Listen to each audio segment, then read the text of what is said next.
tiang ortodoks yang tak tergoyahkan. Bab 7, tahun-tahun perluasan dan pertempuran. Tahun-tahun berikutnya bagai kilat yang tak henti. Dusan menunggang kuda melintasi lembah-lembah dan gunung. Ia menaklukkan Prilep, Ohrid, Kastoria, Ioannina, dan seluruh Epirus. Satu demi satu kota jatuh, bukan hanya karena pedangnya, tapi karena kebijakannya. Ia biarkan para bangsawan lokal tetap berkuasa asal bersumpah setia, menjaga kestabilan daerah. Ia tak hanya menjadi penguasa, tapi juga pemersatu bahasa dan hukum.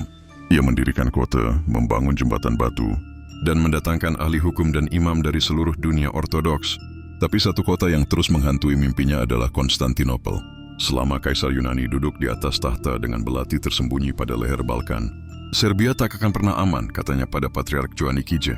Babuen, sang kaisar dimahkotai. Di kota Seres, tahun 1349, Stefan Dusan menyatakan dirinya bukan hanya raja, tapi kaisar Serbia dan Romawi. Patriark Serbia dengan upacara agung dalam gereja, ortodoks yang dipenuhi dupa dan nyanyian. Bizantium memahkotai Dusan dengan mahkota emas berganda. Ia mengenakan jubah merah imperial, memegang orb dan pedang kemenangan. Dari seluruh negeri datang perwakilan, dari Albania, Makedonia, Montenegro sampai Tesalia. Mereka bersujud dan berseru, "Tsar Dusan, Kaisar Balkan." Dusan tersenyum.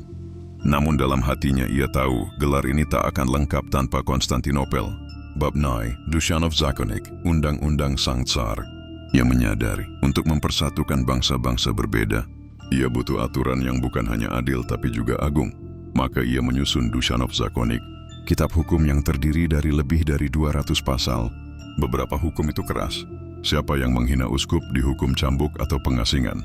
Siapa yang mencuri hasil panen rakyat kehilangan tangan. Tapi banyak yang adil dan progresif. Perlindungan untuk janda dan anak yatim. Hak petani untuk menuntut bangsawan di pengadilan kerajaan. Perdagangan bebas antara daerah demi ekonomi kuat. Di satu bagian hukum, Dusan menulis sendiri dengan tangannya. Tiada kemuliaan tanpa keadilan. Tiada keadilan tanpa hukum. Dan tiada hukum jika pemimpin sendiri melanggarnya. Bab X menuju gerbang kekaisaran. Pada tahun-tahun terakhir hidupnya, Dusan menggalang aliansi untuk menyerang Konstantinopel. Dia menjalin kontak dengan Venesia, Hongaria, bahkan Paus di Roma. "Izinkan kami memurnikan Bizantium," katanya, "dan kami akan menjaga jalur perdagangan bagi Barat." Ia membentuk pasukan besar dan mengarahkan pandangannya ke timur. Namun pada tahun 1355, di tengah persiapan invasi besar, Dusan jatuh sakit di Devol, Albania. Dalam sepekan tubuhnya melemah. Uskup dan jenderal datang bergantian, memohon agar ia tetap hidup, tapi sang Tsar tahu ini akhirnya. Di ranjang kematiannya ia berkata pada putranya Uroš,